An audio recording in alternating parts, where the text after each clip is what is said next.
লেখিকা সুমনা চট্টোপাধ্যায়ের আমার রং কালো। আমার নাম শুভমিতা বসু। এলআইসি অফিসে চাকরি করি, মোটা টাকা মাইনে পাই।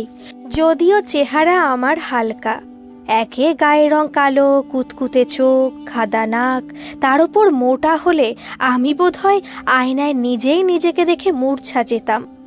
তাই ছোট থেকে খেলাধুলা করে চেহারাটা বরাবর ফিট অ্যান্ড ফাইন রাখার চেষ্টা করেছি।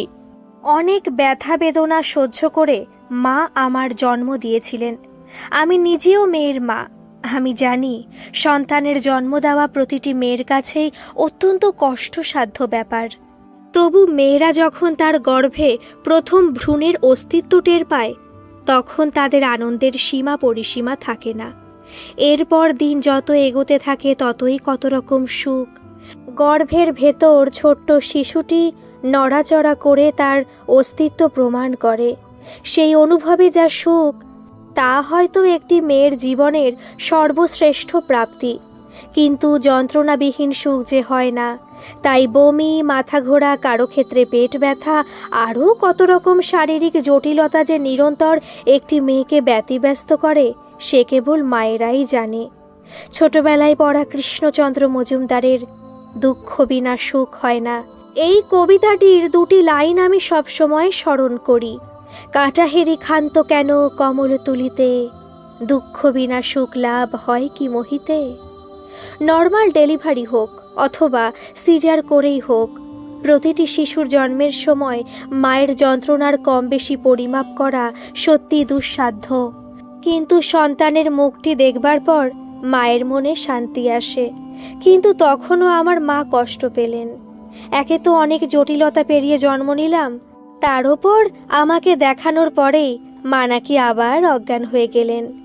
আমার মায়ের গায়ের রং কাঁচা হলুদের মতো, বাবাকেও মোটামুটি ফর্সাই বলা চলে, কিন্তু আমি হলাম আলকাতরার মতো কালো।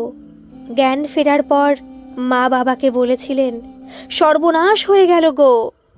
বাবা কিন্তু অতটা ভেঙে পড়েননি। মায়ের কথা তিনি ঠিক বুঝতেও পারেননি। ব্যাকুল হয়ে মাকে বলেছিলেন, হ্যাঁ গো, আসবার আগে মা বারবার বলে দিয়েছিলেন, বুলান মনে করে মধু নিয়ে যাস, কিন্তু সেই আমি মধু আনতে ভুলে গেলাম। কথাটা শুনে মা আরও ভেঙে পড়েছিলেন। মধু নিয়ে আসতেও ভুলে গেছো তুমি? হায় রে আমার পোড়া কপাল, একে কালো মেয়ে, তার উপর মুখে একটু মধুও পড়ল না। এসব গল্প অবশ্য বড় হয়ে আমি মায়ের কাছেই শুনেছিলাম। মায়ের কাছে সব শোনার পর আমি মাকে বলেছিলাম, ভাগ্যিস মধু আনতে বাবা ভুলে গিয়েছিল, তাই তো কর্কশ্বরে যে কোনো অন্যায়ের প্রতিবাদ করতে পারি। পাড়ায় তো প্রতিবাদী মেয়ে বলে আমার বেশ খ্যাতি রটে গিয়েছিল। তবে ওই যে বলে না, সব কিছুর শুরু নাকি ঘরের ভেতর থেকেই হয়, চ্যারিটি বিগিনিংস অ্যাট হোম, সব ক্ষেত্রেই তাই হয়। আমি প্রথম ফোঁস করে উঠেছিলাম ঠাকুমার বিরুদ্ধে। বয়স তখন মোটে 4 কি 5 হবে হয়তো। তবে সেই কথাটি বলতে গেলে আরও খানিকটা পেছন দিকে যেতে হবে। 10 বছরে পা দিয়েই আমার মা তার বাবাকে হারিয়েছিলেন। এরপর যা হয় আর কি, আমার বিধবা দিদিমা তার মেয়ে অর্থাৎ আমার জননীকে নিয়ে তার বাপের বাড়ি এসে উঠলেন। সেই 10 বছর বয়স থেকেই আমার মা জলপাইগুড়িতে তার মামার বাড়িতে প্রতিপালিত হয়েছিলেন। মামার বাড়িতে আদর ততদিন থাকে যতদিন বাবা বেঁচে থাকে। তাই ছোটবেলা থেকেই মা অবহেলার পাত্রী ছিলেন, গুরুত্ব পাননি কোথাও।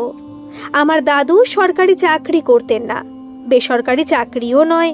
কলকাতার ডানলপে আমার দাদুর পৈতৃক দোতলা বাড়ি। বাড়ির নিচেই ছিল বিরাট মুদিখানার দোকান। সেই দোকানের আয়েই সংসার চলত। ওই দোকানের মাল আনতে গিয়েই সিথির মোড়ে লরি চাপা পড়ে দাদু মারা গেলেন। কিন্তু দোকান তো আর দাদুর একার ছিল না, যদিও দাদুই খেটে মরতেন সবচেয়ে বেশি। সংসারে বোকারাই খেটে মরে, বাকিরা লাভের গুড়টুকু খায়। দাদুরা ছিলেন 3 ভাই। দাদু মারা যাবার পর আমার দিদিমার বড় ভাসুর আর ছোট দেওর দুজনে মিলে কাগজপত্রে দিদিমাকে দিয়ে সই করিয়ে নিল। দিদিমা তখন সদ্য বিধবা হয়েছেন, কোথায় কিসে সই করছেন এত কিছু তার বোধগম্য হয়নি। তবে মাসখানেক পর তিনি সবই জানতে পারলেন। দাদুর জ্যেষ্ঠ এবং কনিষ্ঠ 2 ভাই তার হাতে লাখখানেক টাকা ধরিয়ে দিয়ে বলেছিলেন, এই বাড়ি দোকান কোনো কিছুতেই তোমার বাপু আর কোনো অধিকার নেই, তবে আমরা তোমাকে একেবারে তাড়িয়ে দিচ্ছি না, এতটা খারাপ আমরা নই। সংসারে একটি কাজের লোকেরও তো দরকার আছে, খাটবে খুঁটবে দুটি খাবে। ঘোমটার আড়ালে দিদিমা মাথা নেড়ে সম্মতি প্রকাশ করেছিলেন। জলপাইগুড়ি থেকে আমার মায়ের মামা এসে দেখলেন দেওর ভাসুরের সংসারে আমার দিদিমা তার একমাত্র মেয়েকে নিয়ে উচ্ছিষ্টের মতো পড়ে আছেন। মায়ের মামা তার বোন আর ভাগ্নিকে নিয়ে জলপাইগুড়ি চলে এলেন। মায়ের মামি অখুশি হলেও মোটামুটি সম্মানের সঙ্গেই দিদিমার মাকে সেখানে স্থান দিলেন। সেখানে মায়ের অনাদরও না হলেও আদরও ছিল না। কলেজে ভর্তি হবার পর কলকাতার গড়িয়া থেকে মায়ের সম্বন্ধ এলো। খবরের কাগজের পাত্রী চাই দেখে মায়ের পাত্র ঠিক হলো। আমার বাবা বেসরকারি চাকুরে, গড়িয়াতে তিনি তার মা আর বোনকে নিয়ে বাড়ি ভাড়া করে থাকতেন। আমার পিসি বাবার চেয়ে 11 বছরের ছোট, তিনি তখন ক্লাস 12-এ পড়ছেন। আমার ঠাকুমা তখন থেকেই বাতের ব্যথায় কাহিল, তাই একজন ঘরণীর খুব প্রয়োজন। একেবারে বিনাপণে মায়ের বিয়ে ঠিক হয়ে গেল। একে সুন্দরী গৌরবর্ণা, তার ওপর দিব্যি একজন রাঁধুনি পাওয়া যাচ্ছে। আমার ঠাকুমা বাবা পিসি প্রত্যেকে যেন হাতে চাঁদ পেয়ে গেছিলেন। বিয়ে পাশ করার আগে মায়ের বিয়ে হয়ে গেল। মায়ের মামি মাকে বুঝিয়েছিলেন, মেয়েদের এই বিয়েটাই হলো সব, বুঝলি ঝুমা, এটাই হলো স্বর্গের সুখ। বিয়ে সংসার ছেলেপুলে না হলে মেয়েদের জীবনটাই ব্যর্থ। মনে হয় কেন বলছি, নিশ্চিতভাবেই জন্মের সময় মায়ের মুখে মধু দিতে আমার দাদু ভুলে যাননি। তাই মা আমার মতো কর্কশ বাক্য বলতে পারেন না। তিনি মিনমিন করে কথা বলেন। সেভাবেই বলেছিলেন, আর 1 বছরও তো বাকি নেই, যদি পরীক্ষাটা হয়ে যাবার পর তোমরা আমার বিয়েটা দিতে। বিনে পয়সায় মাকে বিদায় করার এমন সুবর্ণ সুযোগ মায়ের মামি হাতছাড়া করতে চাননি। ঝাঁঝিয়ে উঠে বলেছিলেন, পরীক্ষা দিয়ে কি করবি শুনি? বিয়ে পাশ করে কি ল্যাজ গজাবে নাকি তোর? মায়ের গলার স্বর আরও নিম্নগামী হয়।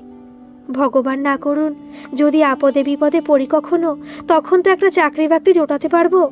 বিয়ে পাশ না করলে সম্মানজনক কোনো চাকরি পাওয়া মুশকিল। মায়ের মামি বলেছিল, হাসালি ঝুমা, কত MA MSc রাস্তায় ফ্যাফা করে ঘুরে বেড়াচ্ছে, আর তুই বিয়ে পাশ করতে পারলে চাকরি জুটিয়ে ফেলবি। আর কতদিন মামার রক্ত শোষণ করবি তুই? আর কোনো কথা নয়, যেখানে বিয়ে দেওয়া হচ্ছে চুপচাপ করে ফেলো। বাপ মরা মেয়ের বিয়েতে ধুমধাম যে তেমন হয়নি তা বলার অপেক্ষা রাখে না। কিছু চাই না এ কথা ভালো মানুষই করে মুখে বললেও মনে মনে যে ছেলের শ্বশুরবাড়ি থেকে আমার ঠাকুমার কিছুমিছু প্রত্যাশা ছিল, তা আমার মা শ্বশুরবাড়ি পা দিয়ে বুঝেছিলেন। মায়ের মামা মামি যে তত্ত্ব তালাশ কিছুই করেন না, এ কথা বলে তিনি আমার মাকে প্রায়ই খোঁটা দিতেন। প্রতিবার জামাই ষষ্ঠীর আগে তিনি মাকে তীর বেঁধাতেন। আমার ছেলেটা শ্বশুরবাড়ির কোনো আদরই পেল না।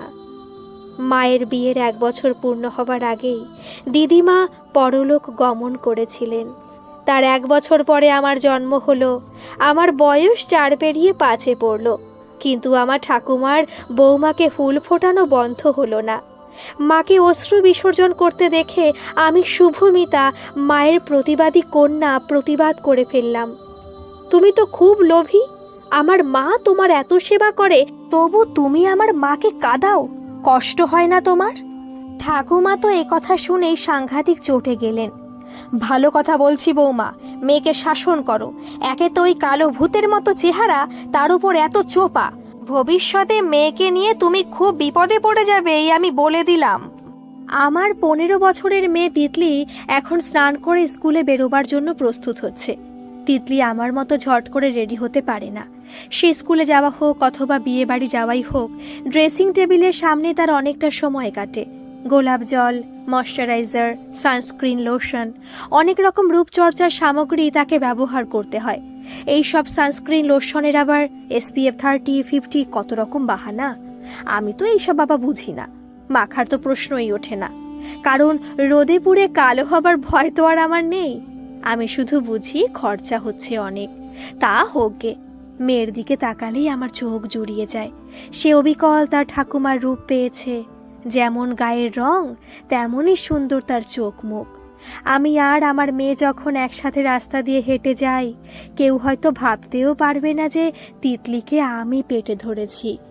আমার মেয়ের এই ড্রেসিং টেবিলের সামনেই অনেক সময়ের অপচয় হয়।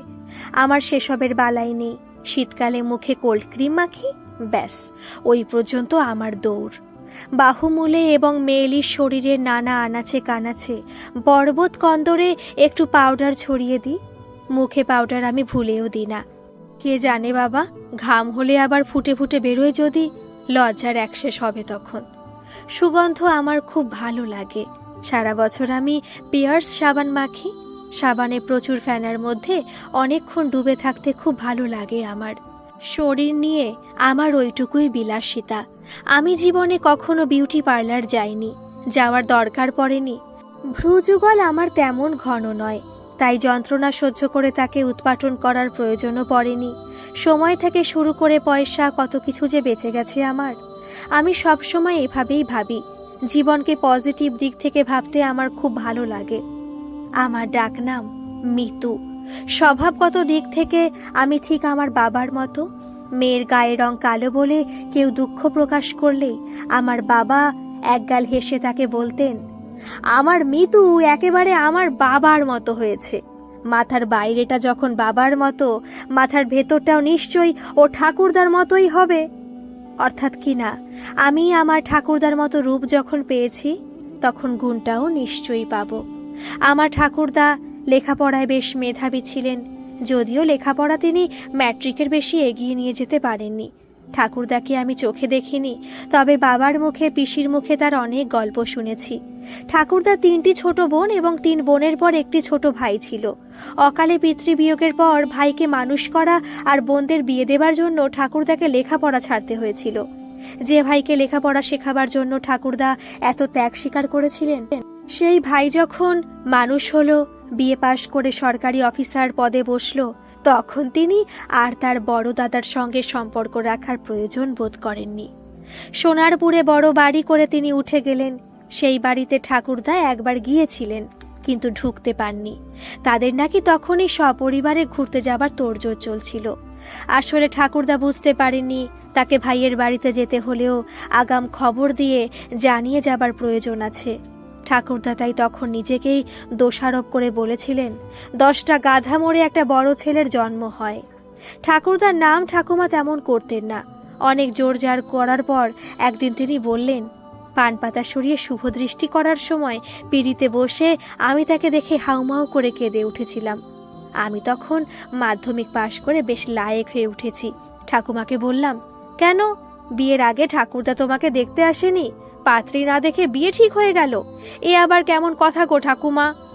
ওরে মিতু, পাত্র পাত্রীর পরস্পরকে দেখার রেওয়াজ তখন ছিল না, গুরুজনেরাই সব স্থির করতেন। বলেই তিনি একটু ইতস্তত করে বলেছিলেন, আমি তাকে 1 মাসেরও বেশি নিজের শরীর পর্যন্ত স্পর্শ করতে দিইনি। মানুষটা একেবারে দেবতার মতো ছিলেন রে, কত সহজে মেনে নিয়েছিলেন সবকিছু। বলেছিলেন, সরলা, যেদিন তুমি নিজের থেকে আমার কাছে আসবে, ভালোবেসে মন দেবে আমাকে, সেই দিনই আমি তোমার শরীর স্পর্শ করব। আমার তখন বয়স সন্ধিকাল, কি যে রোমাঞ্চ হচ্ছিল আমার ঠাকুরদা ঠাকুমার প্রেম কাহিনী শুনতে, সে আমি কাউকে বলে বোঝাতে পারবো না। রুদ্ধশ্বাস উত্তেজনায় ঠাকুমার কোল ঘেঁষে বসেছিলাম। ফিস ফিস করে বলেছিলাম, তারপর? ঠাকুমা বললেন, তারপর আর কি? আমার তো তখন মাত্র 16 বছর বয়স। আমি কি আর কিছু বুঝি তখন? নিজের রূপের দেমাকেই তখন আমি অস্থির। খাটের দুপাশে দুজনে মুখ ফিরিয়ে শুয়ে থাকতাম। আমি ফুপিয়ে ফুপিয়ে কাঁদতাম, আর তিনি সারাদিন হাড় ভাঙা খাটুনির পর ভোস ভোস করে ঘুমাতেন। মনে হতো মানুষটাকে হৃদয়হীন, কি নিষ্ঠুর। পাশে শুয়ে কচি বউটা কাঁদছে, আর মানুষটার এতটুকু হেলদোল নেই। ঠাকুমার আদরের 16 বছরের নাতনি আমি শুভমিতা গম্ভীরভাবে ঠাকুমাকে বলেছিলাম, ভীষণ আনরোমান্টিক। এতদিন পরে আমাকে এসব বলতে গিয়ে ঠাকুমার চোখে আবার জল এসেছিল, তবে সেটা দুঃখে নয়, আনন্দে, স্বামী গর্বে গর্বিণী হয়ে। খুব দায়িত্বশীল ছিল রে মানুষটা। পুরুষ মানুষের ভালোবাসা যে ওভাবেই প্রকাশ পায় রে, ওইটুকু বয়সেই আমি সেটা বুঝেছিলাম। মাঘ মাসে বিয়ে হয়েছিল আমার। এবার ফাল্গুন মাস পড়তেই ঠান্ডা গরমের হঠাৎ হেরফের হতে আমি জ্বর বাঁধিয়ে বসলাম। কাজ থেকে ফিরে আমার অসুস্থতার খবর শুনেই তিনি ডাক্তার ডেকে আনলেন, ওষুধ খাওয়ালেন। তারপর সারা রাত আমার মাথার কাছে জেগে বসে জলপট্টি দিলেন। ভোরের দিকে তিনি ঘুমিয়ে পড়েছিলেন। আমি ঘুম থেকে উঠে দেখি তার একটা হাত আমার কপালের ওপর। ক্লান্তিতে তার শরীরের অর্ধেকটা হেলে পড়েছিল আমার মুখের খুব কাছে। আমি অধৈর্য হয়ে বলেছিলাম, উফ, তারপর? তারপর বলো, আমি যে ধৈর্য ধরতে পারছি না। ঠাকুমা লজ্জায় রাঙা হয়ে বললেন। আমি তখন অনেকটা সুস্থ হয়েছি। উঠে বসে আমি তার পা স্পর্শ করলাম। আমার দু চোখে তখন জলের ধারা। কেবলই মনে হচ্ছিল ঠুনকো রূপের মোহে এই দেবতার মতো মানুষটাকে আমি এতদিন এত অসম্মান করেছি। দুফোঁটা জল তার পায়ের ওপর পড়ল। আমার হাতের স্পর্শে তার ঘুম গেল ভেঙে। চোখ কচলে উঠে বসে বললেন, আহা, কি করছো সরলা, কাঁদছো কেন? আমি তখন তার পায়ের ওপর মাথা রেখে শুধু বলেছিলাম, যে অন্যায় আমি আপনার সাথে করেছি তা কি ক্ষমার যোগ্য? তিনি উঠে বসে আমার মুখ তুলে ধরে বলেছিলেন, ওগো, তোমার স্থান যে আমার বুকে। তোমার কাছ থেকে এই স্বীকারোক্তিটুকুর জন্যই তো এতদিন ধৈর্য ধরে অপেক্ষা করছি সরলা। এরপরের ঘটনা ঠাকুমা আমায় বলতে পারেননি। কিশোরীর মতো লজ্জায় আঁচল দিয়ে নিজের মুখ ঢেকেছিলেন। আর আমি শুধু ভাবতাম মানুষটার অসীম ধৈর্যের কথা। রাস্তায় ছেলেদের দেখতাম সুন্দরী, এমনকি আমার মতো কুরুপার শরীরের স্বাদ গ্রহণের জন্য বেশিরভাগ ছেলেই যেন বাদরের মতো হুটোপুটি করছে। পুরুষ মানুষদের সম্পর্কে ওই রকম কদর্য ধারণাই আমি আমার মনের মধ্যে পোষণ করতাম। বাদর ছাড়া তাদের সম্পর্কে আর ভালো কোনো বিশেষণ আমার মনে আসতো না। অনেক দিন পর, নিজের বিয়ের পর আমি বুঝেছিলাম ঠাকুমা কত বড় ভাগ্যবতী। হাতের কাছে সুন্দরী স্ত্রী, আর তিনি কিনা তার আত্মসমর্পণের অপেক্ষায় ধৈর্য ধরে বসে রইলেন। স্ত্রীর শরীর, সে তো পুরুষ মানুষের জমিদারি। যখন তখন তাকে ভোগ করা যায়, নিজের ইচ্ছে মতো কর্ষণ করা যায়। এর জন্য আবার সে হতভাগীর অনুমতি লাগে নাকি? স্ত্রীকে সোহাগ করতে, আদরে আদরে ভরিয়ে দিতে কজন পুরুষ জানে? যথেচ্ছ লুটে পুটে তাকে ব্যথা দেওয়ার মধ্যে তো পুরুষত্বের অহংকার। আজকের দিনেও যখন এইটাই অধিকাংশ মেয়ের ভবিতব্য, তখন সেই যুগে তিনি এত বড় ত্যাগ স্বীকার করেছিলেন। ধৈর্য ধরে বসেছিলেন সেই সম্ভোগের আশায়, যেখানে শরীরের সাথে মনও মিলিত হবে। তাই যখনই আয়নায় নিজেকে দেখি, আমার রং কালো বলে কোনো হীনমন্যতা বোধ কাজ করে না আমার মধ্যে। বরং সে প্রেমিক পুরুষটির মতো আমাকে দেখতে বলে আমি আজও ভীষণ রকম গর্ববোধ করি। আমার মেয়ে ভাত খেতে বসে হই হট্টগোল লাগিয়ে দিয়েছে তার দিদিমার সাথে। এটা প্রতিদিনের ব্যাপার, এর মধ্যে নতুনত্ব কিছু নেই। মা হাতা করে ভাত তুলে তিতলির দিকে তাক করেছেন, আর তিতলি তার দুহাত সমান্তরালভাবে তুলে আমাকে উদ্দেশ্য করে চেঁচাচ্ছে, দেখো মা, দিদু যদি এখন আর একটা ভাত আমার থালায় দেয়, আমি কিন্তু সবটা ফেলে উঠে পড়বো বলে দিলাম। তখন কিন্তু ভাত নষ্ট করেছি বলে তুমি আমায় দোষ দিতে পারবে না। আমি হাসলাম। কেন জোর করছো মা? যেটুকু ওর মন চায় সেটুকুই খাক না।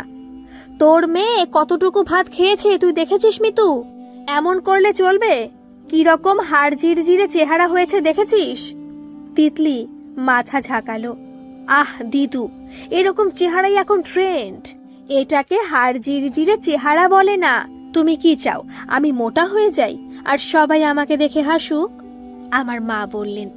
আর তালপাতার সেপাই হলে বুঝি লোকে বাহবা দেবে? আমি হাল ধরার চেষ্টা করলাম। এখন এটাই ফ্যাশন মা, আমার মতো সন্ডামার্কা চেহারা এখনকার দিনে চলে না। তিতলি প্রচন্ড উৎসাহের সঙ্গে বলল, রাইট, তুমি একদম ঠিক কথা বলেছ মা। মায়ের মুখ একটু দুঃখী দেখালো। সেটা লক্ষ্য করে আমি মাকে বললাম, ফ্রিজে লইটা মাছ আছে, তুমি ওটা কষিয়ে রান্না করে রেখো। স্কুল থেকে ফিরে ওটা যখন ও খাবে তখন দেখবে তিতলি অনেকটা ভাত খেয়ে ফেলেছে। মা অত্যন্ত খুশি হলেন। আমার মা ওপার বাংলার মেয়ে। পেঁয়াজ রসুন দিয়ে লইটা মাছের ঝুড়ি তিনি চমৎকার রান্না করেন। যদিও আমার বাড়িতে রান্নাবান্না করার জন্য রেখাদি আছে, তবু এই বিশেষ রান্নাগুলো মায়ের তত্ত্বাবধানেই হয়। আমি ফ্রিজ থেকে আপেল, বেদানা, পেঁপে আর ড্রাগন ফ্রুট বের করে রেখাদির হাতে দিয়ে বললাম, আপেলের খোসা ভালো করে ছাড়াবে রেখাদি। রেখাদি বলল, কি যুগটাই না পড়লো বলো দিদি, আপেলেরও আলুর মতো খোসা ছাড়িয়ে খেতে হবে। এক গ্রাস ভাত মুখে পুরে বললাম, মোম লাগানো থাকে না, এছাড়া কোনো উপায় নেই। আর শোনো রেখাদি, 4টে আপেল বের করেছি। তিতলি আজ ভাত খুব কম খেয়েছে, ওকে 1.5খানা দিও, আর 8খানা তুমি খেয়ে নিও। তোমারও তো পুষ্টিকর খাবারের দরকার। আমি ঠিক আছি বৌদি, সমস্যা হলো আমার মেয়েকে নিয়ে। আজকাল কি যে একটা ফ্যাশন হয়েছে না, সব শুটকি হবে। 4টির খেজুরটা মুখে দিয়ে বললাম, তোমার মেয়ের জন্য খানিকটা বেদানা নিয়ে যেও। রেখাদি গজগজ করতে লাগলো, তুমি আর কত দেবে গো দিদি? আমাদের ঘরে কি এসব বিবিয়ানা পোষায়? কি অনাসৃষ্টি কাণ্ড বলো দেখি। ভাত খাবে না, আপেল খাবে, বেদানা খাবে, মৌসুম্বি রস খাবে। ওর বাবা প্রমোটারের কাছে জোগাড়ের কাজ করে। কটা পয়সা আয় হয় আমাদের সংসারে, আমরা কোথা থেকে এসব জোটাই বলো দেখি। ও মা গো, কাল ঘরে গিয়ে দেখি আমার ওই মেয়ে মুখে দুধের সর মাখছে। কোন রাজপুত্তুর তোর গলায় মালা দিতে আসে আমিও দেখবক্ষণ। আমার খাওয়া শেষ, হাত মুখ মুছে আমি অফিসে যাবার জন্য রেডি। আমি টিফিনে রুটি নিয়ে যাই। রুটির সাথে আজ কাঁচা লঙ্কা দিয়ে আলু ফুলকপি ভাজা হয়েছে। আমি টিফিন বক্স ব্যাগে ভরে নিয়েছি। মেয়েকে 2 পিস টোস্ট করে দিয়েছি, সঙ্গে একটা ডিম সেদ্ধ। তার তো আবার এসব খাবার মুখে রোচে নাকি না। আমি অফিস পাড়ায় এলআইসি অফিসের ইলাকো হাউসের ব্রাঞ্চে কাজ করি। সেখানে ক্যান্টিনে নানা রকম মুখরোচক খাবার পাওয়া যায়, কিন্তু কিনে খাওয়া আমার একেবারেই পছন্দ নয়। আমি বরাবর স্কুল, কলেজ, এমনকি ইউনিভার্সিটিতেও বাড়ি থেকে খাবার নিয়ে যেতাম। তবে এত ফলমূল মা আমাকে দিতে পারতেন না। শসা, কলা অথবা কদাচিৎ আপেল, আঙুর দিয়ে মা যখন পুজো করতেন, তখন প্রসাদ হিসেবে সেসব ফলের টুকরো আমার আর ভাইয়ের কপালে জুটত। আমার যখন 6 বছর বয়স, তখন আমার একটি ভাই হয়েছিল। ভাই বেশ ফর্সা, নাদুস নদুস হয়েছিল। আমার মা ঠাকুমার সেটা নিয়েও আক্ষেপ ছিল না। মা ঠাকুমা দুজনেই বলতেন, ভগবান যে কেমন ধারা শত্রুতা করলেন আমাদের সাথে। ছেলেটা তো কালো হতে পারত, তা না, ভগবান উল্টো কাজ করে বসলেন। ছেলে ফর্সা হলো আর মেয়ে হলো আমার কালো। আগেই বলেছি, মায়ের মতো আমি মোটেই মুখ চোরা নই। এজন্য অবশ্য মাকেও দোষ দেওয়া যায় না। মেরুদণ্ডের জোর তো আর এমনি এমনি হয় না, তার জন্য শক্ত ভিতের দরকার। শিশুকালে বাবাকে হারানোর ফলে মায়ের সেই ভিতটাই পলকা হয়ে গিয়েছিল। আমার গলার জোর খুব। সপাটে মুখের ওপর উত্তর দিতে আমি সিদ্ধহস্ত, কারণ আমার সপক্ষে আমার বাবা আছেন।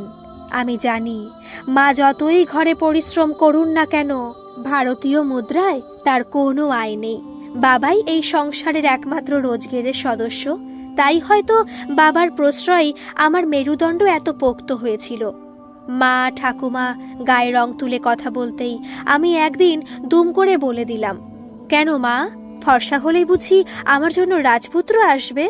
তোমার মামাতো বোন আমার পূজা মাসি, সে তো যথেষ্ট ফর্সা সুন্দরী, তাহলে তার এরকম হলো কেন? মায়ের মামাতো বোন পূজা মাসি ভালোবেসে বিয়ে করেছিল তার কলেজের এক সহপাঠীকে। অথচ বিয়ের 4 বছর পার না হতেই পূজা মাসির বর জড়িয়ে পড়েছিল পরকীয়া সম্পর্কে। পূজা মাসি তার বাপের বাড়িতে ফিরে এসেছিল ছেলেকে নিয়ে। বিয়ের পর থেকে মামার বাড়ির সাথে মায়ের আর তেমন যোগাযোগ ছিল না। তবু কিভাবে যেন হাওয়ায় উড়ে এসেছিল এই খবর। মানুষের দুঃখের কথা এভাবেই মুখরোচক চানাচুরের মতো মুখে মুখে রটতে থাকে। আমার মা মামার বাড়িতে মানুষ, তাদের প্রতি তার একরকম কৃতজ্ঞতা বোধ আছে। আমি যে তার মামাতো বোন, মানে আমার পূজা মাসিকে নিয়ে এভাবে বলতে পারি, তা হয়তো তিনি স্বপ্নেও ভাবেননি। কঠিন স্বরে বলেছিলেন, মিতু, এতবার কিন্তু ভালো না। গুরুজনদের সম্মান দিয়ে কথা বলতে না পারো, নিজের লিমিটের মধ্যে থাকার চেষ্টা করো। বাবা সেদিন আমার পক্ষ নিলেন না। আমার মাথায় হাত রেখে বাবা আমায় বলেছিলেন, মিতু মা, গুরুজনদের সম্মান দিতে না পারলে তোমার শিক্ষা কিন্তু 16 আনাই বৃথা। আমি বুঝতে পারছিলাম পূজা মাসি প্রসঙ্গ টেনে আনা আমার উচিত হয়নি। বাবা যে আমার কথায় অসন্তুষ্ট হয়েছেন সেটাও আমি বুঝেছিলাম। আমার চোখে জল এসেছিল। আমি বলেছিলাম, আমার গায়ের রং নিয়ে কথা বললে আমার ভালো লাগে না বাবা। বাবা শান্ত স্বরে বলেছিলেন, আমি জানি মা, কিন্তু বিরুদ্ধ পরিস্থিতিতে নিজেকে সংযত রাখতে পারাটাই যে আসল শিক্ষা। বাবার এই কথা আমি আজও মনে রাখি। বলতে গেলে বাবার সব কথাই আমার দারুণ শিক্ষণীয় বলে মনে হয়। বাবা বলতেন, বিয়েটা হলো একটা মস্ত জুয়া, সে গুরুজনরা দেখে শুনে দিক আর তুমি নিজেই করো। তাই কারো বৈবাহিক জীবন নিয়ে কখনো কোনো বিরূপ মন্তব্য করা উচিত নয় মা। বাবার কথা যে কতখানি অক্ষরে অক্ষরে সত্যি, সে কথা প্রথম বুঝেছিলাম যখন আমার পিসেমশাই 55 বছর বয়সে ঋণগ্রস্ত হয়ে আত্মহত্যা করেছিলেন। পিসির কথা ভাবলে আজও আমার অবাক লাগে। আমার পিসি ঠাকুমার মতোই সুন্দরী।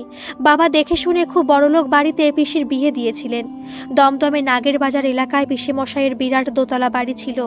আমরা জানতাম পিসেমশাইয়ের বিরাট ব্যবসা, পিসেমশাইয়ের ওষুধের ব্যবসা ছিল। সেটা যে এভাবে ডুবে যেতে পারে তা কি কোনোদিন আমরা স্বপ্নেও ভেবেছিলাম? মানুষের দুর্ভাগ্য যে কোন দিক দিয়ে আসে সেটা কি আগাম অনুমান করা যায়? রূপ নিয়ে আমার পিসির বরাবর অহংকার ছিল। বড়লোক বাড়িতে বিয়ে হবার পর তা আরও বেড়েছিল। পিসি তার গরিব বাপের বাড়িতে বড় একটা আসতেন না, কারণ এ বাড়িতে এসি নেই, ছোট্ট ভাড়া বাড়িতে খোলামেলা পরিসর নেই। আমি শুধু ভাবতাম, একটা মেয়ে যে বাড়িতে মানুষ হলো, এত সহজে সেই বাড়িটাই তার কাছে অসহ্য হয়ে যায় কি করে। ভাইফোঁটা উপলক্ষে পিসি আমার পিস্তুত বোন অন্বেষা থুরি অনুকে নিয়ে প্রতি বছর আমাদের বাড়ি আসতেন, কারণ অনুর কোনো ভাই ছিল না। সন্ধ্যের আগেই অবশ্য তিনি মেয়েকে নিয়ে চলে যেতেন, কিন্তু সেদিন গেলেন না। সন্ধে হতেই পাড়ায় সেদিন লোডশেডিং হলো। মা মোমবাতি জ্বালালেন। 7 বছরের রূপসী অন্বেষা হঠাৎ বলল, বাবা মিতুদি, কোথায় গো তুমি? যা কালো তুমি, অন্ধকারে তো দেখতেই পাচ্ছি না। অনুর কথা শুনে আমার পিসি খিলখিল করে হেসে উঠলেন। অন্ধকারে কিসে যেন একটা ঠোক্কর খেয়ে আমার মা উফ মাগো বলে একটা যন্ত্রণাসূচক শব্দ করলেন। আমি অবশ্য বাবার শিক্ষার মর্যাদা দিয়ে সেদিন কোনো কথাই বলিনি। রাতে শুতে যাবার আগে একটু আধটু নিজের যত্ন বোধহয় সব মেয়েই করে, কালো হই আর যাই হই। আমিও কিন্তু এ ব্যাপারে ব্যতিক্রম নই। তবে আমার যত্ন বলতে শীতের রাতে ফেস ওয়াশ দিয়ে মুখ ধুয়ে নিভিয়া ক্রিম মাখি, আর পায়ের গোড়ালি সাবান দিয়ে পরিষ্কার করার পর ভ্যাসলিন লাগাই। গ্রীষ্মকালে সাবান দিয়ে গা ধোয়ার পর সারা গায়ে ছড়িয়ে দিই মুঠো মুঠো পাউডার। এই যত্নটুকু আমি রূপচর্চার পর্যায়ে ফেলি না, আরাম বোধ করি তাই করি। স্নিগ্ধ প্রশান্তিতে চোখ বুজে আসে আমার। গড়িয়ার ভাড়া বাড়ি ছেড়ে দিয়েছি অনেক দিন। আমার এক বন্ধুর যোগাযোগে গড়িয়াতেই একটা ফ্ল্যাট কিনেছি। আমার এই ফ্ল্যাটে 3টে বেডরুম, 3 জনের 3টে আলাদা শোবার ঘর। আলাদা আলাদা ঘরে শুলেও ঘরে দরজা খোলা থাকে।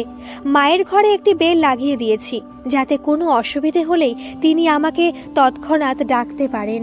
বাথরুম অবশ্য 2টি, একটি বাথরুম আমার ঘরের সঙ্গে লাগোয়া। নিজের ঘরের সাথে অ্যাটাচড বাথরুম আমার বহুদিনের স্বপ্ন। নিজের এই সব ছোটোখাটো স্বপ্ন পূরণের জন্যই তো এত খেটে খুঁটে লেখাপড়া শেখা, চাকরি করতে যাওয়া। ঘরে শুয়ে ফোন ঘাঁটতে ঘাঁটতে আমি মিক্সার চালানোর শব্দ শুনতে পেলাম। মনে হয় মেয়ে হলুদ বাড়ছে। আজ সকালেই সে রেখাদিকে বাজার থেকে কাঁচা হলুদ নিয়ে আসার কথা বলেছিল। টবে অ্যালোভেরা গাছ লাগিয়েছে তিতলি। বাজার থেকে কিনে আনা অ্যালোভেরা জেল সে পছন্দ করে না। এখন হলুদের সাথে দুধের স্বর আর তার সাথে ওই অ্যালোভেরা থকথকে রসটা বের করে সব একসাথে মিশিয়ে সে মুখে মাখবে। রবিবার দিন দেখেছি শ্যাম্পু করার 2 ঘন্টা আগে তিতলি ওই অ্যালোভেরার সাথে নারকেল তেল মিশিয়ে একটা মিশ্রণ তৈরি করে, তারপর মাথা চামড়া থেকে চুলের লেন্থ পর্যন্ত লাগায়। এতে চুল নাকি নরম হয়। চামড়ার পক্ষে অ্যালোভেরা খুবই ভালো। ফুসকুড়ি অথবা চুলকানি কাছে ঘেঁষতে পারে না। মাধ্যমিক পাশ করার পর ঘরোয়া নানান রূপচর্চার ব্যাপারে ঠাকুমা আমাকে ভীষণ জেদ করতেন। মুখে হলুদ মাখতে বলতেন, নিম পাতা বেটে লাগানোর কথা বলতেন। আমি বলতাম, মাখবো কেন গো ঠাকুমা, আমি বরং এগুলো খেয়ে ফেলি। আমার কথা শুনে বাবা খুব মজা পেতেন। হো হো করে হেসে ঠাকুমাকে বলতেন, মিতু একদম ঠিক কথা বলেছে মা। বলেই বাবা আমাকে বলতেন, রোজ সকালে মনে করে খালি পেটে কাঁচা হলুদ আর নিম পাতা বেটে খেতে হবে মিতু। তারপর ঢকঢক করে 2 গ্লাস জল খাবি। শুধু মুখে খাবো বললে হবে না, কিন্তু কাজেও করতে হবে। জানিস তো এগুলো পেটের পক্ষে একেবারে অব্যর্থ ওষুধ। ম্যাজিকের মতো কাজ করবে। পেট ভালো থাকলে দেখবি শরীর মন সব একেবারে তাজা। বাবার এহেন রসিকতায় ঠাকুমা মনক্ষুণ্ণ হতেন। বলতেন, মেয়েকে আশকারা দিচ্ছিস ভালো, কিন্তু একটা কথা ভেবে দেখেছিস বুলান, মেয়ে বড় হচ্ছে, তার তো বিয়ে দিতে হবে। বাবা আমাকে উচ্চশিক্ষিত করতে চাইতেন। বাবার দৃঢ় বিশ্বাস ছিল, বাবা, স্বামী অথবা অন্য কোনো পুরুষ মানুষের মুখাপেক্ষী হয়ে নয়, মেয়েরা নিজেদের জোরেই সমাজে সম্মানজনক স্থান অর্জন করতে পারবে। তড়িঘড়ি বিয়ে দেওয়াটা মেয়েদের যাবতীয় সমস্যার সমাধান হতে পারে না, বরং সেটা সমস্যাকে আরও জটিল করতে পারে। পরনির্ভরশীল হয়ে জীবন কাটিয়ে দেওয়া কোনো কাজের কথা নয়। মাও চাইতেন আমি উচ্চশিক্ষিত হই, নিজের পায়ে দাঁড়াই, চাকরি বাকরি করি। আসলে মায়ের লেখাপড়া মাঝপথে থামিয়ে দেওয়া হয়েছিল বলে মায়ের মনে একটা প্রবল দুঃখবোধ কাজ করত। মা আমাকে একদিন বলেছিলেন, জানিস মিতু, একটা কথা ভাবলে আমার খুব খারাপ লাগে। মেয়েদের বিয়ে দেওয়া হয়, এই কথাটার কি মানে জানিস তুই? আমি মাথা চুলকে বলতাম, জানি না মা, বুঝতে পারছি না। এর মানে হলো, গুরুজনরা যেখানে যার সাথে যখন তোমার বিয়ে স্থির করবেন, সেখানেই তাদের নির্দেশ মতো তখনই বিয়েটা সেরে ফেলতে হবে। কেন? মেয়েদের কি মন বলে কিছু নেই? একটি মেয়ে যতক্ষণ না তার বিয়ের জন্য মানসিকভাবে প্রস্তুত হচ্ছে, ততটুকু সময় পাওয়া কি তার মৌলিক অধিকার নয়? নাতনির বিয়ে দেবার জন্য ঠাকুমার অতিরিক্ত আগ্রহ আমার স্বল্পভাষী মাকেও বিচলিত করত। মা বলতেন, আমাদের সঙ্গে যা যা হয়েছে সেগুলো শোধরানোর যুগ এসে গেছে মা। মিতু আগে লেখাপড়া শিখুক, নিজের পায়ে দাঁড়াক, তারপর তো মায়ের কথা শেষ হবার আগেই ঠাকুমা বলতেন, কি যে বলো বৌমা, এসব কথা তারাই বলে যেসব মেয়ের পাত্র জোটে না। ওসব এমএ পাস তারাই করে যারা কলেজে পাশ দিয়েও বিয়ের পরীক্ষায় ফেল করে। ভরাট সংসারে গৃহিণী হওয়াই মেয়েদের জীবনের আদর্শ বলে ঠোঁট বেঁকিয়ে ঠাকুমা মায়ের সব প্রতিরোধ ধূলিসাৎ করে দেবার চেষ্টা করতেন। আমার মা আর বাবার মধ্যে একটা আশ্চর্য রকম বন্ডিং ছিল। আমাদের অভাবের সংসারে ওইটাই ছিল মস্ত বড় পূর্ণতা। মায়ের অসহায় দৃষ্টি দেখে বাবা তাকে চোখের ইশারায় আশ্বস্ত করে ঠাকুমাকে বলতেন, বিয়ে তো নিশ্চয়ই হবে মা, বিয়ের ফুল যখন ফুটবে তখনই তো বিয়ে হবে। এই বিয়ের ফুলটির ব্যাপারে ঠাকুমা অতিশয় আশাবাদী ছিলেন। ঠাকুমা মনে প্রাণে কথাটা বিশ্বাস করতেন।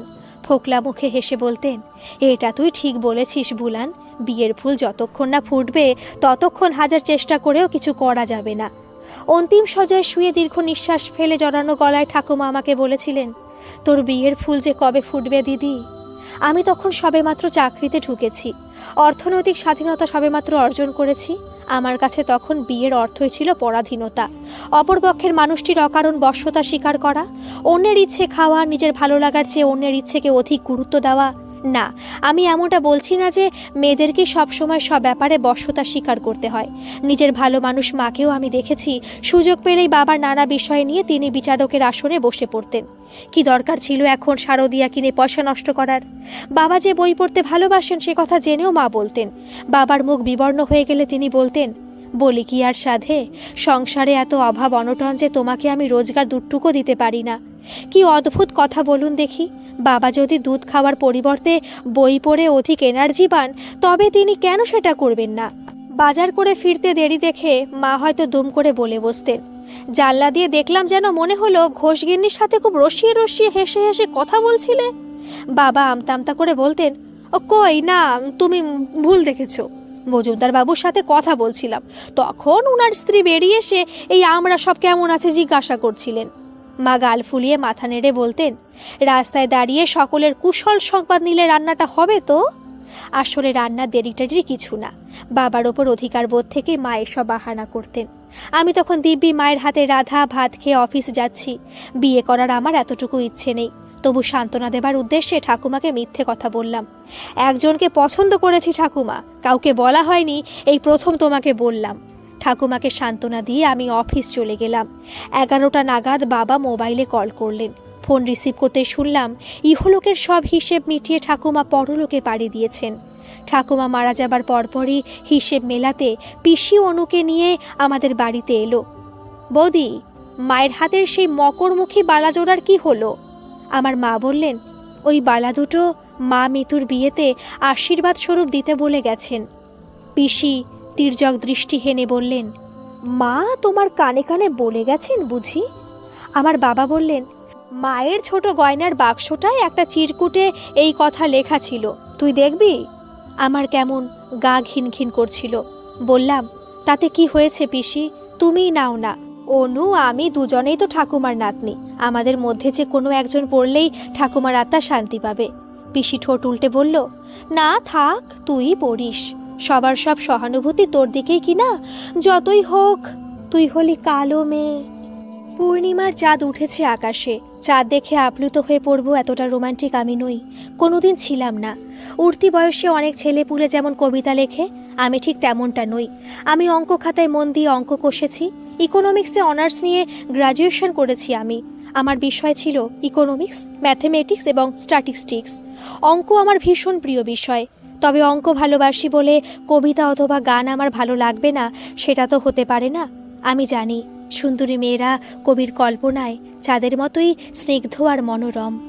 জানলা দিয়ে বাইরের আকাশের দিকে তাকিয়ে আমার মনে হলো আমার মেয়ে তিতলির মুখে যেন চাঁদ তার লাবণ্য মাখিয়ে দিয়েছে। তিতলিকে নিয়ে খুব ভয়ে ভয়ে থাকি আমি। রাস্তায় তিতলির দিকে বখাটে ছেলেরা যে চোরা চোখে তাকায় সেটাও আমার চোখ এড়িয়ে যায়নি। যে কোনো সুন্দর জিনিস প্রশংসার প্রত্যাশা করে। স্কুলের পরীক্ষায় ভালো রেজাল্ট করার পর যখন কারো বাবা মা বলতো, দেখেছো মিতুদি লেখাপড়ায় কত ভালো, দেখে শেখো, এসব কথা শুনে কি আমার আনন্দ হতো না? আর আমার বাবা, তিনি বোধহয় আমার দ্বিগুণ আনন্দ পেতেন যখন কেউ তাকে উদ্দেশ্য করে বলতো, ওহ বোসবাবুর 2 ছেলে মেয়ে তো একেবারে জুয়েল। যদিও মেয়ের বাবা মায়েরা ভালোই বোঝেন একটি মেয়ের জীবনে রূপ আর সৌন্দর্য তার মেধার চেয়ে অনেক বেশি গুরুত্বপূর্ণ। নারীবাদীরা তর্ক করবেন, প্রগতিশীল মানুষরা যুক্তির পর যুক্তি সাজাবেন, কিন্তু অন্তর থেকে তারাও জানেন অধরা নারীর রূপের আকর্ষণ পুরুষের হৃদয়ে যেন থেবড়ে থাকা ক্ষতর মতো, যে ক্ষতর চিনচিনে ব্যথা উঠতি কবির কলমে অনুপ্রেরণা যোগায়। আর মায়ের মন, সে তো সবসময় সব কিছুতেই অজানা আশঙ্কার উৎস খোঁজে। আমার বন্ধু চন্দ্রিমা মিত্র ছিল অপরূপ সুন্দরী। আমি আর চন্দ্রিমা রোজ একসাথে স্কুল যেতাম। মিত্র কাকিমা আমাকে বিশেষভাবে বলে দিয়েছিলেন, পাড়ার চ্যাংড়া ছেলেগুলো টোন টিটকিরি করে, তুই আমার মেয়েটার হাত ছাড়িস না মা, একটু দেখে রাখিস তো মিতু আমার মেয়েটাকে। চন্দ্রিমা বলেছিল, ইস মা, তুমি এমন করে বলছো যেন মিতু আমার চেয়ে কত বড়, ও তো আমারই মতো ছোট। কাকিমা বলেছিলেন, বয়সে দিয়ে কি সব কিছুর পরিমাপ হয় রে মা, মিতুর ম্যাচুরিটি তোমার চেয়ে অনেক বেশি, ওই রকম ব্যক্তিত্ব যদি তোমার থাকতো তাহলে কি আমরা তো চিন্তা করতাম। কাকিমার প্রশংসায় প্রবল আত্মবিশ্বাসী হয়ে আমি চন্দ্রিমার হাত ধরে বলেছিলাম, চল মাথা উঁচু করে হাঁটবি, রাস্তায় কে কি বললো একদম তাকাবি না, পাত্তাই দিবি না। চন্দ্রিমা বলল, সে কি রে, মাঝে বলে মাথা নিচু করে মেয়েদের হাঁটতে হয়। আমি বলেছিলাম, না, বাবা আমায় বলেছে প্রতিটা মানুষের উচিত মেরুদণ্ড সোজা করে মাথা উঁচু করে বাঁচা, তাহলে মেয়েরা মাথা নিচু করে থাকবে কেন? আমরা মেয়েরা কি অন্য গ্রহের জীব নাকি? গ্যারিবল্ডি বলেছেন, those who brave always look up. Chandrima দ্বিধা জড়ানো গলায় বলল, কিন্তু মা যে বলে মেয়েদের অতিরিক্ত সাহস থাকা ভালো না, বেশি সাহস নাকি মেয়েদের জীবনে বিপদ ডেকে আনে। আমি আত্মবিশ্বাসের স্বরে বলেছিলাম, আমার তো মনে হয় সৎ এবং ভালো মানুষরা সবসময় সাহসী হয়। দেখিসনি, লোকে কথায় কথায় বলে সৎ সাহস থাকলে সংকট মোচন হবেই হবে। তারপর একটু বিরক্ত হয়ে বলেছিলাম, তোর মধ্যে আত্মবিশ্বাসের খুব অভাব। চন্দ্রিমা বিরক্ত হয়নি, পরিবর্তে খুব উৎসুক হয়ে প্রশ্ন করেছিল, কি করে বুঝলি? কাকিমা আমাকে চন্দ্রিমার অভিভাবক নিযুক্ত করেছেন। গম্ভীরভাবে বললাম, সঞ্জয়দা যখন হাঁ করে তাকিয়ে থাকে তোর দিকে, তখন তোর মুখ দেখলেই বোঝা যায় তুই যেন মাখনের মতো গলে যাচ্ছিস। চন্দ্রিমা বলল, হ্যাঁ, তুই তো সব জানতা দিদিমণি। এই কথাটা আমার সম্পর্কে অনেকেই বলতো, তাই আমিও তখন কোনো তর্ক না করে চুপ করে গেলাম। কিন্তু আমি যে ঠিকই বুঝেছিলাম সেটা প্রমাণ হয়েছিল কলেজে ভর্তি হবার পর। আমরা তখন গড়িয়ার দীনবন্ধু অ্যান্ড্রিউস কলেজে ভর্তি হয়েছি। সঞ্জয়দা কলেজ পাশ করে চাকরিতে ঢুকেছে। কলেজ ছুটির পর আমরা যাদবপুর থেকে টিউশন পড়ে সন্ধেবেলা বাসে করে বাড়ি ফিরতাম। সঞ্জয়দা আমাদের সাথে একই বাসে ফিরত। সঞ্জয়দা যাদবপুরে একটি ব্যাংকের ব্রাঞ্চে চাকরি পেয়েছিল। আমাদের কাছে সেদিন খুচরো ছিল না। কন্ডাক্টরের দিকে 100 টাকার নোট এগিয়ে দিতেই সে হইচই করে উঠল, খুচরো দিন দিদি, খুচরো। আমরা বললাম, থাকলে কি দিতাম না? তাহলে এখন টাকাটা দিন, কিন্তু ব্যালেন্সটা নামার সময় পাবেন। আমি একথার প্রতিবাদ করতে তর্ক বিতর্কের সৃষ্টি হলো। কন্ডাক্টর বলল, খুচরো নিয়ে বাসে ওঠেন না কেন? বড় নোট এগিয়ে দিচ্ছেন, আবার এত কথা। দূর থেকে সজয়দা বলল, টিকিট আমি কাটছি শুভমিতা। আমি কিছু বলার আগে চন্দ্রিমা বলল, হ্যাঁ হ্যাঁ, কাটুন না। বাস থেকে নেমে আমি বললাম, একবার আমাদের বাড়ির সামনে দাঁড়াবেন সঞ্জয়দা, ওই টিকিটের পয়সাটা। আমার কথা শেষ হবার আগে সঞ্জয়দা জিপ কেটে বলেছিল, ইস, তাই আবার হয় নাকি? এক পাড়ায় থাকি, টিকিট কেটে দিয়েছি বলে সেই পয়সা আবার হাত পেতে ফেরত নেব? তাই আবার হয় নাকি? এরপর থেকে সঞ্জয়দা প্রায়ই আমাদের টিকিট কাটত। কিছুদিন পরে আমি চন্দ্রিমাকে বললাম, আজকের পর থেকে আমি আর তোর সাথে একসাথে ফিরবো না, কাকিমাকে বলে দিস। চন্দ্রিমা ফোঁস করে উঠল, তুই কি মায়ের নাম করে আমাকে থ্রেট দিচ্ছিস? সে তোর যা মন চায় তাই ভাবতে পারিস। সঞ্জয়দা ভালো চাকরি করে, আর আমাকে যে সঞ্জয়দা পছন্দ করে এটা দেখে তোর খুব হিংসে হয়, তাই না? চন্দ্রিমার ঠোঁটে বাঁকা হাসি। আমি যেন কেমন বিহ্বল হয়ে পড়লাম। আমার হিংসে হবে কেন? তোর দিকে কোনো ভালো ছেলে তাকিয়ে দেখে না তাই? অপমানে চোখে জল এসেছিল আমার। বললাম, আমি এখন শুধু নিজের পায়ে দাঁড়ানোর কথা ভাবি, ওসব বড় বড় কথা সবাই বলে। মরিয়া হয়ে বললাম, আমি সত্যি বলছি, আমি তোকে হিংসে করি না। দাঁত দিয়ে ঠোঁট কামড়ে চন্দ্রিমা বলল, প্রমাণ দিতে পারবি? হাতের মুঠো শক্ত করে বললাম, কি প্রমাণ চাই তোর? চন্দ্রিমা সলজ্জ ভঙ্গিতে হাসল। কাল আমাকে টিকিটের সাথে সঞ্জয়দা লাভ লেটার দিয়েছে, তুই দেখতে পাসনি? আমার চোখ বিস্ফারিত হলো। তাই?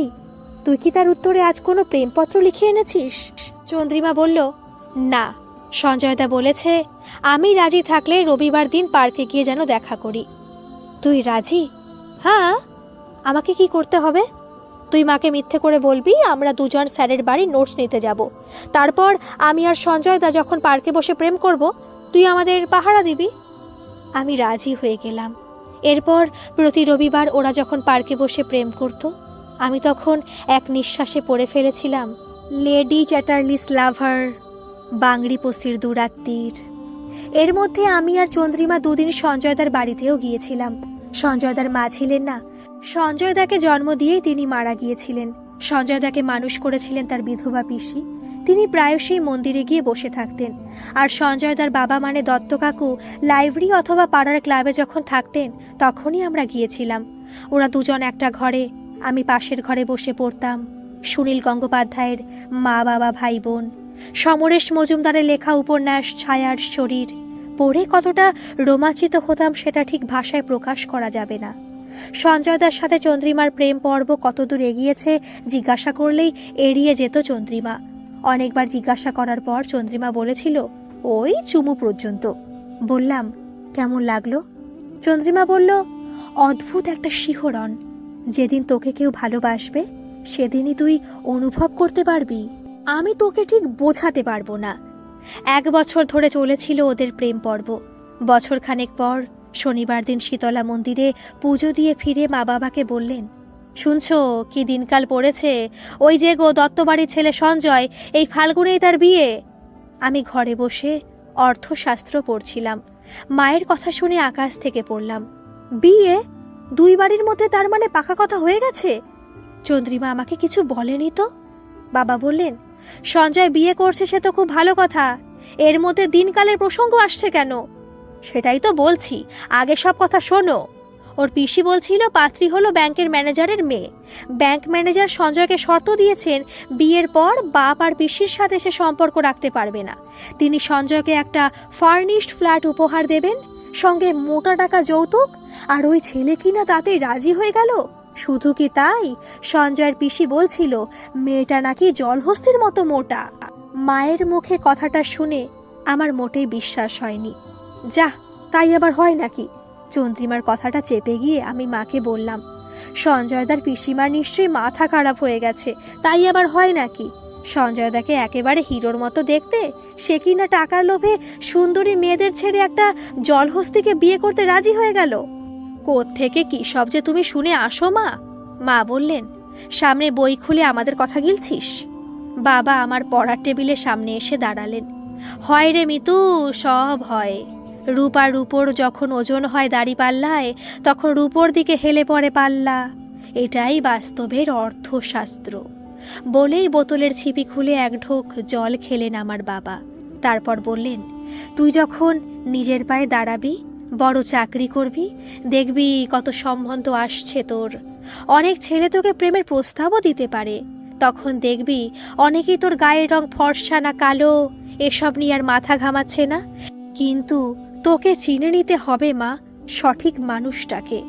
গাত্রবর্ণ কালো হলে তো সমস্যা নেই, কিন্তু মনটা যদি কালো কুৎসিত হয়, তার সাথে সংসার করাটা খুবই দুর্বিষহ রে মা।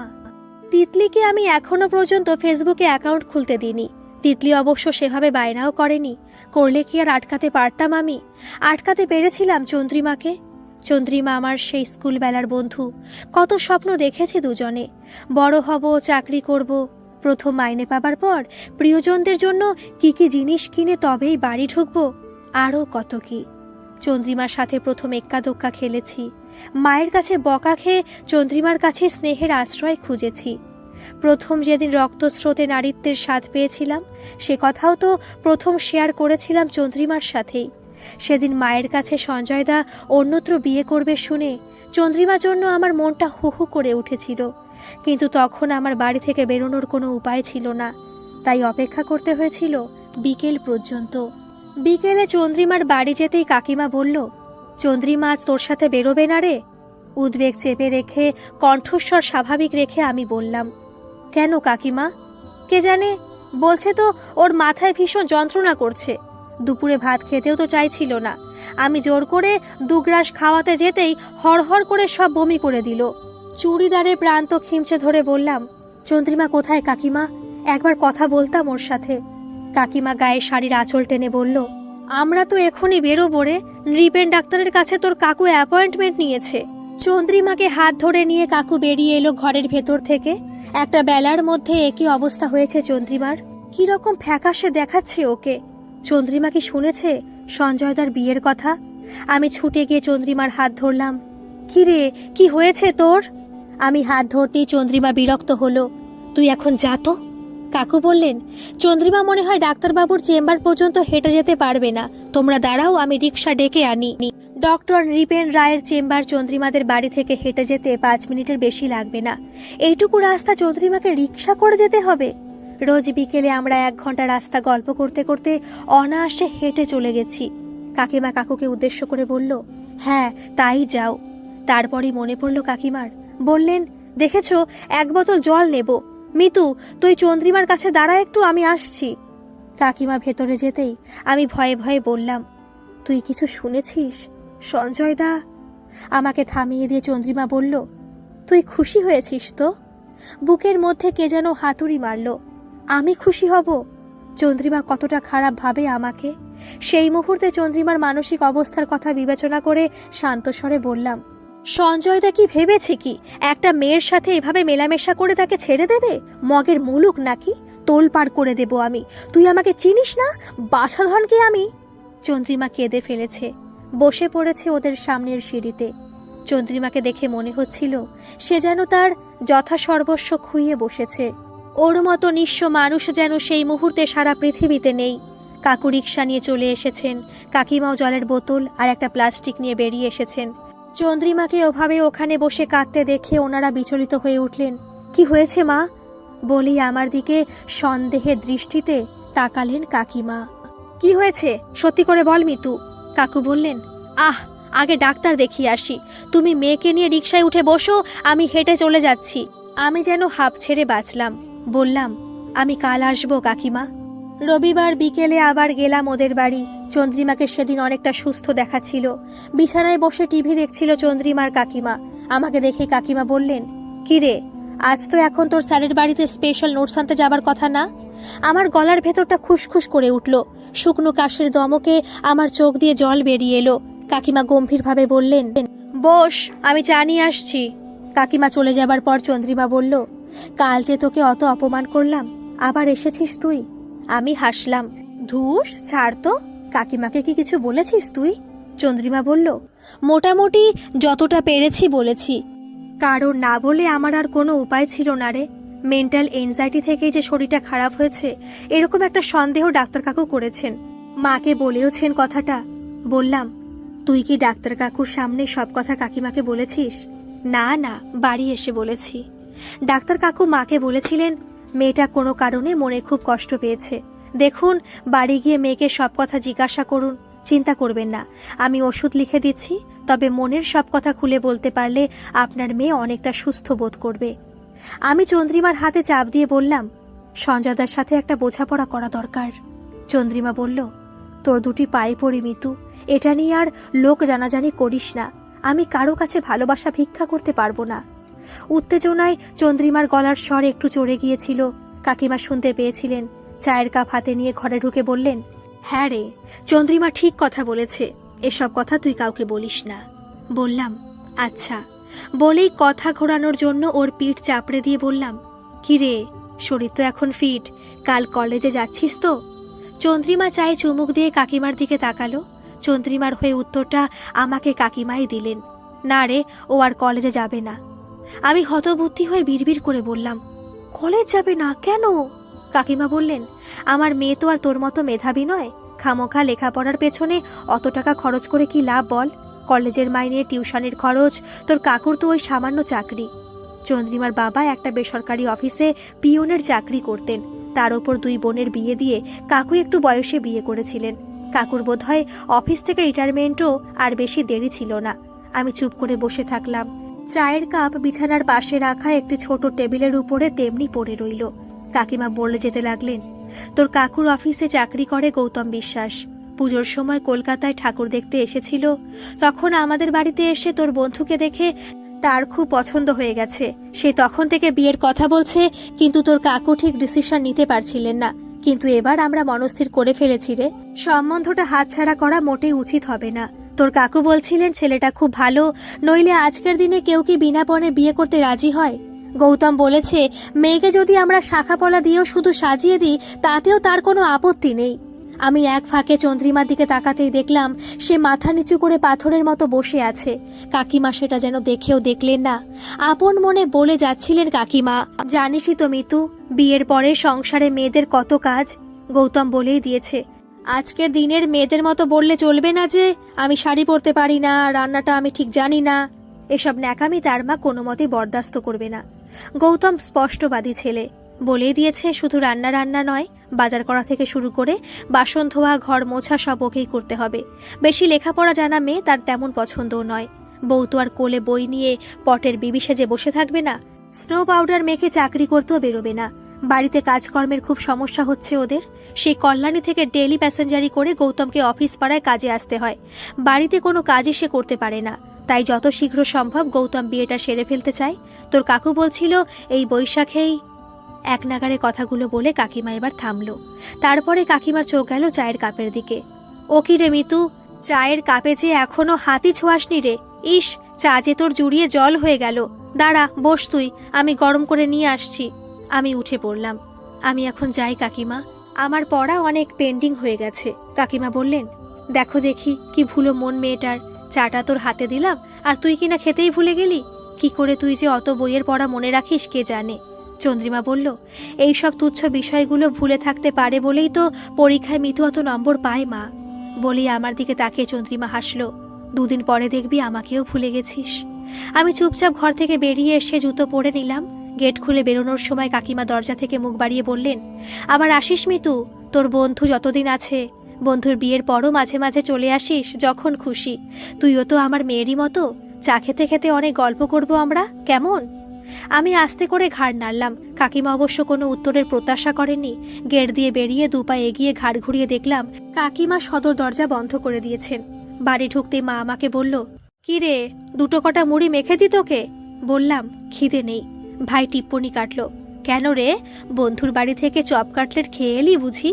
বললাম, আজ কিছু খাওয়াইনি, তবে বৈশাখ মাসে কবজি ডুবিয়ে খাওয়াবে হয়তো। মা বলল, তার মানে চন্দ্রিমার কি বিয়ে ঠিক হয়ে গেল নাকি? আর পড়াশোনা করবে না? না মা, চন্দ্রিমার পড়বে না।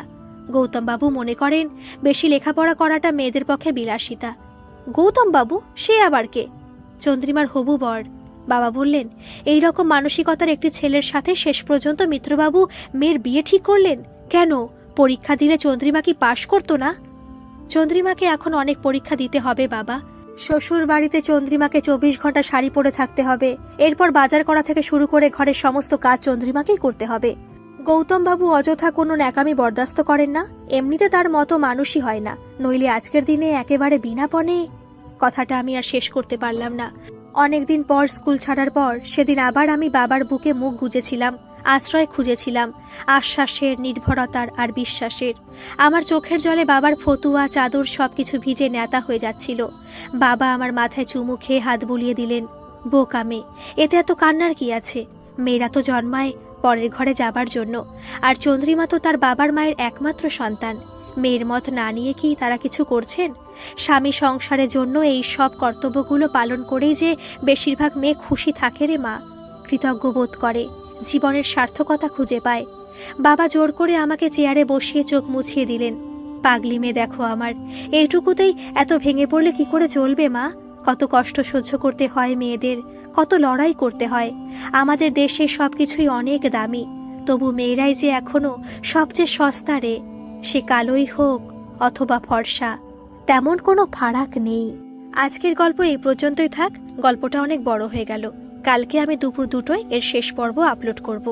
আপনারা যারা এখন সাবস্ক্রাইব করেননি তারা কিন্তু অবশ্যই সাবস্ক্রাইব করে পাশে থাকবেন।